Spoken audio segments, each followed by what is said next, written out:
ఎండాకాలం వచ్చిందంటే సచివాలయం ముందు కుండల ప్రదర్శన ఉండేది. వేలాది మంది మహిళలు అక్కడ పీజేఆర్ గారి నాయకత్వంలో ధర్నాలు చేసేది.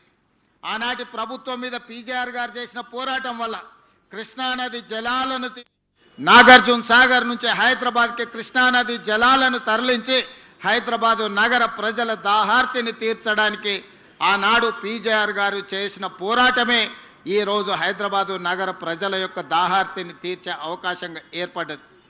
ఆనాడు వారి పోరాటమే భవిష్యత్తులో గోదావరి జలాలు, మంజిరా జలాలు, సింగూరు జలాలు, కృష్ణానది జలాలను తీసుకొచ్చి దాదాపుగా 1,20,00,000 మంది జనాభా ఉన్న ఈ నగరానికి ఈరోజు తాగునీటి సమస్యను తీర్చడం జరిగింది.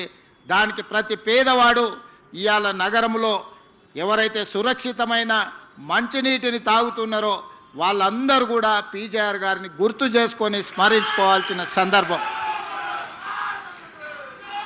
అదేవిధంగా ఖైరతాబాద్ శాసనసభ నియోజకవర్గం అంటే ఆనాడు దేశంలోనే పేరెన్నికగానే, నాకు తెలిసి దేశంలోనే అత్యధిక జనాభా, అత్యధిక ఓటర్లు ఉన్న శాసనసభ నియోజకవర్గం కింద ఆనాడు ఖైరతాబాద్ శాసనసభ నియోజకవర్గం ఉన్నది. 2004 ఎన్నికల సందర్భంగా నాకు తెలిసినంత వరకు ఖైరతాబాద్ శాసనసభ నియోజకవర్గం 7.5 లక్షల ఓట్లతోని ఆనాడు ఖైరతాబాద్ నియోజకవర్గం ఉన్నది. అయితే ఈరోజు హైటెక్ సిటీగా మనం చెప్పుకునే ఈ ప్రాంతం అభివృద్ధి పదం వైపు నడిచి ప్రపంచ దిగ్గజ కంపెనీలకి ఇవాళ వేదికైన ఈ షేర్లింగంపల్లి, గచ్చిబౌలి ప్రాంతం ఆనాడు ఖైరతాబాద్ శాసనసభ నియోజకవర్గంలో ఒక భాగమే అన్న సంగతి ఇవాళ మనం అందరం గుర్తు చేసుకోవాల్సిన అవసరం ఉన్నది. మిత్రులారా, ఈరోజు మనం హైటెక్ సిటీ అని పిలిచే ఈ హైటెక్ సిటీ 1992లో పీజేఆర్ గారు మంత్రి ఉన్నప్పుడు, నేదురుమల్లి జనార్దన్ రెడ్డి గారు ముఖ్యమంత్రిగా ఉన్నప్పుడు, పెద్దలు పివి నరసింహారావు గారు ప్రధానమంత్రిగా దేశానికి సేవలు అందించినప్పుడు రాజీవ్ గాంధీ టెక్నాలజీ పార్కు కింద ఇక్కడ హైటెక్ సిటీకి మొట్టమొదట పునాది రాయేసి ఆనాడు ప్రారంభోత్సవ కార్యక్రమం పి జనార్దన్ రెడ్డి గారి నేతృత్వంలోనే పునాది రాయబడ్డది. ఆ తర్వాత కాలాంతరంలో దాన్ని మహారాష్ట్రకు తరలించాలని కుట్రలు జరుగుతూ కూడా పీజేఆర్ గారు అడ్డం పడి ఆ హైటెక్ సిటీని ఆనాడు రాజీవ్ గాంధీ టెక్నాలజీ పార్క్గా పిలిచిన ఆ సాంకేతిక నైపుణ్యాన్ని ఇక్కడనే వారు ఆపినారు. ఆ తర్వాత వచ్చిన ఆంధ్రప్రదేశ్ ముఖ్యమంత్రిగా చంద్రబాబు నాయుడు గారు బాధ్యతలు చేపట్టిన తర్వాత 1998లో రాజీవ్ గాంధీ టెక్నాలజీ పార్కును హైటెక్ సిటీగా మార్చి ఆనాటి ప్రధానమంత్రి అటల్ బిహారీ వాజ్పేయి గారిని పిలిపించి పెద్ద ఎత్తున అక్కడ అభివృద్ధి కార్యక్రమాలు తీసుకొచ్చి ఆనాడు సైబరాబాదు ప్రణాళికలు రచించి చంద్రబాబు నాయుడు గారు ఈ ప్రాంతాన్ని అభివృద్ధిని ఇంకొక స్థాయికి తీసుకెళ్లడానికి వారి కృషి చేసిండ్రు. ఆనాడు పివి నరసింహారావు గారు ప్రధానమంత్రిగా ఉన్నప్పుడు, పి జనార్దన్ రెడ్డి, నేదురుమల్లి జనార్దన్ రెడ్డి గారు మంత్రిగా ముఖ్యమంత్రిగా ఉన్నప్పుడు వేసిన శిలా ఫలకమే పునాది రాయే ఆ తర్వాత హైటెక్ సిటీగా మారింది. అటల్ బిహారీ వాజ్పేయి, చంద్రబాబు నాయుడు గారి నేతృత్వంలో ఈరోజు ఈ ప్రాంతం అంతా విస్తరించింది. ఇవాళ ఈ ప్రాంతంలో ప్రపంచ దేశాలలో దిగ్గజ కంపెనీలైన అది గూగుల్ కావచ్చు, ఇన్ఫోసిస్, మైక్రోసాఫ్ట్ కావచ్చు, ఇట్లా చెప్పుకుంటూ వెళ్తే 500 ఫార్చ్యూన్ కంపెనీలలో 85 ఫార్చ్యూన్ కంపెనీలు ఇవాళ ఈ ప్రాంతంలో షేర్లింగంపల్లి నియోజకవర్గంలో వాటి కార్యక్రమాలు కొనసాగిస్తున్నాయంటే ఆనాటి ప్రధానమంత్రులు పివి నరసింహారావు గారు, అటల్ బిహారీ వాజ్పేయి గారు తీసుకున్న నిర్ణయమే ఈ రోజు ఈ నగరం ఒక మహానగరంగా రాణించడమే కాదు, ప్రపంచ దేశాలలో ఉన్న దిగ్గజ కంపెనీలు ఇవాళ ఈ ప్రాంతానికి వచ్చినాయి. లక్షలాది మంది నిరుద్యోగ యువకులకు ఉద్యోగ ఉపాధి అవకాశాలు కల్పించినాయి. ఇదే కాదు, ఇవాళ ఈ తెలంగాణ ఆర్థిక ఆదాయంలో దాదాపుగా 60-65% నగరం నుంచే ఆదాయం వస్తుంది. ఆ ఆదాయమే ఈరోజు తెలంగాణ రాష్ట్ర అభివృద్ధికి మనం వినియోగించుకుంటున్నాం. మరి అలాంటిది ఈ నగరాన్ని ఇంకా గొప్ప నగరంగా తీర్చిదిద్దాలన్న ఆలోచన మళ్ళీ శ్రీమతి సోనియా గాంధీ గారి నేతృత్వంలో ఏర్పడ్డ తెలంగాణ రాష్ట్రంలో ప్రజాపాలన ఇందిరమ్మ రాజ్యం వచ్చిన తర్వాత 2023 డిసెంబర్ 7 నాడు మళ్ళీ అదే సంకల్పంతో అభివృద్ధి పదం వైపు నడిపించాలని మేము ముందుకు వచ్చినాం. దాంట్లో భాగంగా అరకపూడి గాంధీ గారు కావచ్చు, మహేందర్ రెడ్డి గారు కావచ్చు, గద్వాల విజయలక్ష్మి గారు కావచ్చు, డిప్యూటీ మేయర్ కావచ్చు, లేదా వేదిక మీద ఉన్న చాలా మంది కార్పొరేటర్లు ఈ నగర అభివృద్ధిలో భాగస్వాములం అవుతాం, మీకు అండగా నిలబడతాం, మీరు చేసే ప్రయత్నానికి మేము సంపూర్ణంగా సహకరిస్తామని చెప్పి ఈరోజు ఈ ప్రజాప్రతినిధులందరూ కూడా ముందుకు వచ్చి ప్రభుత్వం చేసే అభివృద్ధి కార్యక్రమాల్లో భాగస్వాములు అవ్వడమే కాదు, వాళ్ళ అనుభవాలను వాళ్ళ సూచనలను ఈరోజు ప్రభుత్వానికి అందిస్తున్నారు. వాళ్ళందరూ అభివృద్ధిలో భాగస్వాములు కావాలి. ఈ నగరం ఒక గొప్ప నగరంగా అభివృద్ధి చెందాలి. ఈ నగరం బెంగళూరుతోనో, ఢిల్లీతోనో, ముంబైతోనో, చెన్నైతోనో పోటీ కాదు. ఈ నగరం న్యూయార్క్తోనో, టోక్యోతోనో, జపాన్తోనో పోటీ పడాలి, సింగపూర్ అంత గొప్పగా ఎదగాలి అని వీళ్ళందరూ ముందుకొచ్చి ఈనాడు ఈ ప్రభుత్వానికి అండగా నిలబడి ముందుకు వెళ్తున్నారు. ఎప్పుడైనా మంచి పనులు చేసేటప్పుడు ఇవాళ వీళ్ళే కాదు, ఆనాడు దేవతలు యజ్ఞాలు చేసినప్పుడు కూడా రాక్షసులు వచ్చి ఆ యజ్ఞానికి భంగం కలిగించడానికి ప్రయత్నం చేసిండ్రు. అంత మాత్రాన దేవతలు చేసే యజ్ఞాన్ని ఎక్కడ వాళ్ళ అవంతరాలు కల్పించిన ఆగిపోలేదు. ఈరోజు ఈ నగరాన్ని ఒక మహానగరంగా న్యూయార్క్, టోక్యో లాంటి నగరాలతో పోటీ పడే విధంగా మేము చేసే అభివృద్ధిలో ఎవరు అడ్డుపడ్డా కూడా అడ్డంకులను తొలగించుకుంటాం, అవాంతరాలను అధిగమిస్తాం. ఈ నగరాన్ని గొప్ప నగరంగా తీర్చిదిద్దడానికి ప్రణాళికలు తీసుకొని తెలంగాణ రైజింగ్ 2047 ప్రణాళికతోని ఈరోజు ముందుకు వెళ్ళాలని మేము నిర్ణయం తీసుకున్నాం. ఇవాళ ఇక్కడున్న ఫ్లోర్ లీడర్ రాజశేఖర రెడ్డి గారు కావచ్చు, మిగతా వాళ్ళందరూ కూడా మన ప్రణాళికల్ని ప్రజలకు తీసుకెళ్ళండి. మీరే ఈ కార్పొరేటర్లు, ఈ జంట నగరాల్లో ఉన్న ఈ శాసనసభ్యులే ప్రజలకు వివరించండి. ఈరోజు ప్రజలకు అభివృద్ధి కావాలి, ప్రజలకు రాజకీయాలతో సంబంధం లేదు. ప్రభుత్వానికి కూడా ఇప్పుడు రాజకీయాలు చేరుకోవాలనుకోవట్లేదు. ఎన్నికలు వచ్చినప్పుడే రాజకీయాలు, ఇప్పుడు అభివృద్ధిని చెయ్యడమే మా బాధ్యతగా భావిస్తున్నాం. అందుకే ఈరోజు ఔటర్ రింగ్ రోడ్డు ఇన్సైడ్ ఏదైతే హైదరాబాద్ నగరం ఉందో కోర్ అర్బన్ రీజన్గా ఇవాళ తీర్చిదిద్దాలని, ఔటర్ రింగ్ రోడ్డు నుంచి ఈరోజు రీజనల్ రింగ్ రోడ్డు దాదాపుగా 363 కిలోమీటర్లతోని రీజనల్ రింగ్ రోడ్డుని ఇవాళ RRRను మనం ప్రణాళిక చేసినాం. అక్కడి వరకు సెమీ అర్బన్ రీజన్గా, రీజనల్ రింగ్ రోడ్డు అవతల మిగతా తెలంగాణ ప్రాంతాన్ని రూరల్ తెలంగాణగా 3 లేయర్లుగా ఈరోజు తెలంగాణ రాష్ట్రాన్ని విభజించాలనుకున్నాం. రాబోయే 100 రోజుల్లో కోర్ అర్బన్ రీజన్కి సంబంధించిన ప్రణాళికలు సిద్ధమవుతున్నాయి. ఆ ప్రణాళికలలో భాగంగా ఈరోజు ఢిల్లీ దేశ రాజధాని, పార్లమెంట్ అక్కడే ఉంది, ప్రధానమంత్రి గారు అక్కడే ఉన్నారు, కేంద్ర మంత్రులంతా అక్కడనే ఉంటారు. కానీ కాలుష్యం పెరిగిపోయి అక్కడ పాఠశాలలకు సెలవులు, పార్లమెంటుకు సెలవులు, ప్రజలు రోడ్ల మీదకి రావడానికి సెలవులు, ఈరోజు ఢిల్లీ నగరంలో నివసించలేని పరిస్థితి వచ్చింది.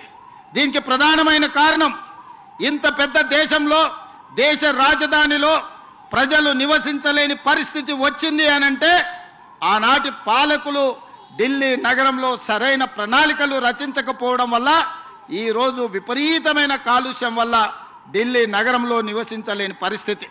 చెన్నైలో వర్షాలు వస్తే లేదా ట్రాఫిక్ సంగతి మీరు చూసారు, చెన్నై వర్షానికి అతలాకుతలం అయిపోతుంది. బెంగళూరు నగరం ఈరోజు ట్రాఫిక్లో చిక్కుకొని ఎయిర్పోర్ట్కు పోవాలంటే నగరంలో నుంచి 6 గంటల ముందు బయలుదేరాల్సిన పరిస్థితి వచ్చింది. మరి ఇవాళ మిత్రులారా, జంట నగరాలలో ఉండే యువకులారా, మీరు ఆలోచన చేయండి. మనం ముంబై నుంచి, చెన్నై నుంచి, ఢిల్లీ నుంచి నేర్చుకోవాల్సిన అవసరం ఉన్నదా లేదా? అక్కడ వస్తున్న అవాంతరాలు, ఉపద్రవాన్ని దృష్టిలో పెట్టుకొని మన నగరానికి ప్రణాళికలు సిద్ధం చేసుకోవాల్సిన అవసరం ఉందా లేదా? ఇంకా రాజకీయాల ముసుగులో ప్రభుత్వం చేసే కార్యక్రమాలను అడ్డుకునే వాళ్ళను క్షమించుకుంటూ పోదామా? మీరు ఒక్కసారి ఆలోచించండి.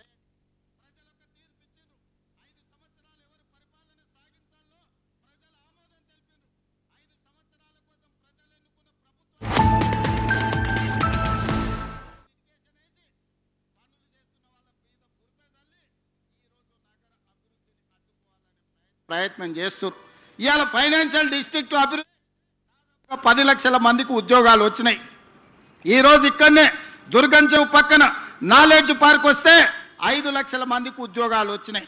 అందుకే ఈరోజు గచ్చిబౌలి స్టేడియం పక్కన ఒక 400 ఎకరాల అభివృద్ధి చేస్తే ఇంకొక 5 లక్షల మందికి ఉద్యోగాలు కల్పించాలి, 1,00,000 కోట్లు పెట్టుబడులు తీసుకురావాలని విదేశీ పర్యటనలు చేసి అమెరికా, జపాన్, సౌత్ కొరియా లాంటి, సింగపూర్ లాంటి దేశాలలో పర్యటన చేసి దాదాపుగా 2,25,000 కోట్ల రూపాయలు పెట్టుబడులను ఆకర్షించి ఇవాళ సంస్థల్ని ప్రారంభించడానికి ప్రయత్నం చేస్తే ఈ రోజు పానకంలో పుడకలాక దాన్ని అడ్డుకున్నారు. ఇది తాత్కాలికమే. ఆ భూమి 2002-03లో ఎవరికో ప్రైవేటు వ్యక్తులకు కేటాయిస్తే 2024లో సుప్రీంకోర్టు వరకు వెళ్ళి కొట్లాడి 20 సంవత్సరాల పోరాటం తర్వాత ఆ భూమిని వెనక్కి రాష్ట్ర ప్రభుత్వానికి తీసుకొచ్చినాం. ఈరోజు ఎవరో కొందరు అవాంతరాలు అడ్డంకులు కల్పించినంత మాత్రాన ప్రభుత్వం వెనక్కి తగ్గదు. చట్టసభలలోనే కాదు, న్యాయస్థానాలలో న్యాయం కోసం కొట్లాడి ఆ స్థలాన్ని మళ్ళీ వెనక్కి తీసుకొచ్చి పెద్ద ఎత్తున ఐటీ కంపెనీలను అక్కడ ప్రారంభించడమే కాదు, లక్షలాది ఉద్యోగాలను కల్పించే ప్రయత్నము మన ప్రభుత్వం చేస్తుంది. ఇదే కాదు, ఇవాళ జంట నగరాలలో ఉన్న కాలుష్యాన్ని మనం తగ్గించుకోవాలి. ఇవాళ కాలుష్యమే యమపాశమై మన ప్రాణాలు తీసుకుంటుంది. ఇవాళ చాలామంది మీరు చూస్తున్నారు నగరంలో కాలుష్యం ఎట్లా పెరుక్కుంటూ పోతుందో.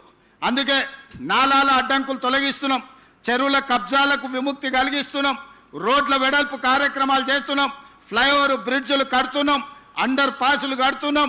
ఈ రోజు ఎక్కడ ఏమి కావాలన్నా రాబోయే 100 సంవత్సరాలకు ఈ నగరం ఏ విధంగా ప్రజలకు ఉండాలో ఈరోజు బ్రహ్మాండమైన ప్రణాళికలతో ముందుకు వస్తున్నాం. మా మిత్రులు పొన్నం ప్రభాకర్ గారికి నేను ఆదేశాలు ఇచ్చిన, నగరంలో ఆర్టీసీ బస్సులు, డీజిల్ బస్సులు ఎక్కువ కాలుష్యాన్ని వెదజల్లుతున్నాయి. ఈ నగరంలో 3000 ఆర్టీసీ బస్సులు తిరుగుతున్నాయి.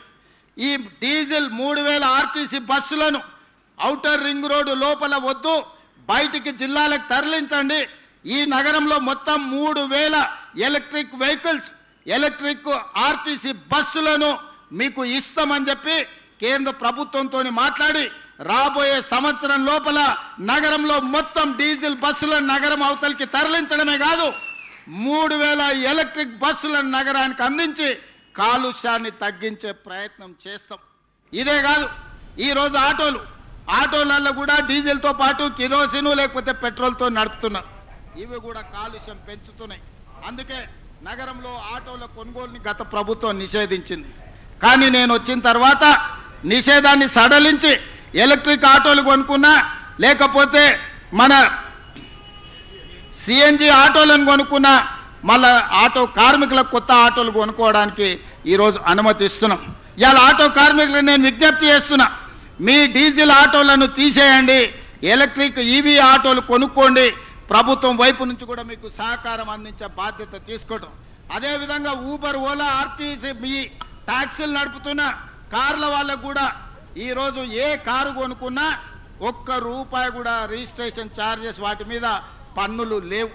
ఈరోజు ఎలక్ట్రిక్ వెహికల్స్ ఎవ్వరు కొనుక్కున్నా, అదానీ, అంబానీలు, టాటాలు, బిర్లాలు హైదరాబాద్లో ఎలక్ట్రిక్ వెహికల్ కొనుక్కున్నా వాళ్ళ మీద ₹1 కూడా పన్ను లేదు. 100% పన్ను రద్దు చేసినాం. ఎందుకు అంటే ఈరోజు కిరాయికి నడిచే ఊలా, ఊబరే కాదు, పెద్ద పెద్ద బిర్లాలు, టాటాలు కూడా ఈరోజు ఈ నగర కాలుష్యాన్ని తగ్గించాలంటే పెట్రోల్, డీజిల్ కార్లు కొనొద్దు అని ఈరోజు ఈవీ వెహికల్స్కి ట్యాక్స్ ఫ్రీ చేసినాం. దేశంలో ఎక్కడ లేదు ఈ విధానం. అందుకే ఈరోజు నగరంలో కొనుక్కునే ప్రతి వెహికల్ ఈవీ వెహికల్ కొనుక్కోండి, మీకు ₹1 కూడా పన్ను పడదు. డైరెక్ట్ కారు కొనుక్కొని రిజిస్ట్రేషన్ చేసుకుంటే సరిపోతే మిగతా ఏ పన్నులు కట్టాల్సిన అవసరం లేదు. అదేవిధంగా నాలాలు కబ్జాలు చేసిండ్రు, దాంతో వర్షాలు వచ్చినప్పుడు మురుగునీరుతో పాటు వర్షపు నీళ్ళన్నీ అడ్డం పడుతున్నాయి. ఇలా చిన్న వర్షం వస్తే రోడ్ల మీద నడుముల లోతు నీళ్లు నిలబడుతున్నాయి. ఎక్కడికక్కడ చెరువులు కబ్జాయినాయి, నాలాలు కబ్జాయినాయి. మరి నీళ్ళు ఎక్కడికి వెళ్ళాలి? నీళ్లు ఉండాల్సిన ప్రదేశంలో మనం అపార్ట్మెంట్స్ కట్టుకుంటే మనం ఉండాల్సిన ప్రాంతాన్ని నీళ్లు ఆక్రమించుకుంటున్నాయి. నీళ్లు రోడ్ల మీదకి రాలే, నీళ్లు ఉండాల్సిన చెరువులను, కుంటలను, నాలాలను మనం కబ్జా పెట్టుకుంటే ఆ నీళ్లు ఎక్కడికి పోవాలనో తెలవక నగర రోడ్ల మీదకి నీళ్లు వస్తున్నాయి. అందుకే ఈరోజు హైడ్రా ద్వారా అన్యాయంగా ఆక్రమించుకొని ఈ చెరువులలో కడితే వాటిని తొలగించే ప్రయత్నం చేస్తున్నాం. ఆ మధ్యకాలంలో మీరు చూసి ఉంటారు, అక్కినేని నాగార్జున గారు ఇన్కన్వెన్షన్ విషయంలో ప్రభుత్వం తొలగించింది. తర్వాత నాగార్జున గారు గుర్తించి వారే స్వయంగా ముందుకొచ్చి 2 ఎకరాలు అక్కడ చెరువుకు స్వయంగా వారే నన్ను కలిసి అప్పచెప్పి నగర అభివృద్ధిలో నేను ఒక హీరోగా ముందుంటా, మీరు ఒక మంచి సంకల్పంతో ఈరోజు ఆ చెరువును మీరు అభివృద్ధి చేస్తున్నారని చెప్పి 2 ఎకరాల స్థలాన్ని నాగార్జున గారు వాలంటీర్గా ముందుకొచ్చి ఈరోజు మనకు వారు హ్యాండ్ ఓవర్ చేయడం జరిగింది. ఈరోజు బతుకమ్మ కుంట వి హనుమంతరావు గారు ఎప్పుడు అంబర్పేట చౌరస్తాలో బతుకమ్మ కుంట గురించి 40 ఏళ్ళు కొట్లాడాడు. 40 ఏళ్ల కేసును హైకోర్టులో కొట్లాడి ఇవాళ బతుకమ్మ కుంటను 6 ఎకరాలు బీఆర్ఎస్ నాయకులు ఆక్రమించుకుంటే ఆ కబ్జా నుంచి విడిపించి ఇవాళ బతుకమ్మ కుంటను తయారు చేస్తున్నాం. వచ్చే బతుకమ్మ కుంట అంబర్పేటలో మా ఆడబిడ్డలతో ఆడిపించే కార్యక్రమాలు తీసుకెళ్తున్నాం. ఇవాళ మిత్రులారా, కోర్ అర్బన్ రీజన్ కావచ్చు, సెమీ అర్బన్ రీజన్ కావచ్చు, రూరల్ తెలంగాణ కావచ్చు, ఒక ప్రణాళికబద్ధంగా డిసెంబర్ 9th లోపల మన విజన్ డాక్యుమెంట్ను రిలీజ్ చేసి తెలంగాణని 100 సంవత్సరాలకు అవసరమైన అభివృద్ధి కోసం ఈరోజు ప్రణాళికలు చేస్తున్నాం. ఇదే కాదు, అక్కడ ఎయిర్పోర్ట్ ఉంది, ఇక్కడ నగరం ఉంది. కానీ ఎయిర్పోర్ట్కు అవతలి వైపు విశాలమైన లక్షలాది ఎకరాల భూములు ఉన్నాయి. అందుకే అక్కడ 30,000 ఎకరాలల్లా భారత్ ఫ్యూచర్ సిటీ అని ఒక గొప్ప నగరాన్ని నిర్మించాలని ఎయిర్పోర్ట్ నుంచి మెట్రో రైలుతో పాటు పెద్ద హైవే కారిడార్స్ వేసి ఈరోజు ఒక నగరాన్ని మనం నిర్మించుకోబోతున్నాం. ప్రపంచంతోనే పోటీ పడే నగరాన్ని అక్కడ స్పోర్ట్స్ యూనివర్సిటీ, అదే విధంగా ఆర్టిఫిషియల్ ఇంటెలిజెన్స్ కు సంబంధించిన ఇన్వెస్ట్మెంట్స్, అదే విధంగా ఫార్మా కంపెనీలకు నాన్ పొల్యూటెడ్ ఇండస్ట్రీస్ కోసం, ఐటీ కంపెనీల కోసం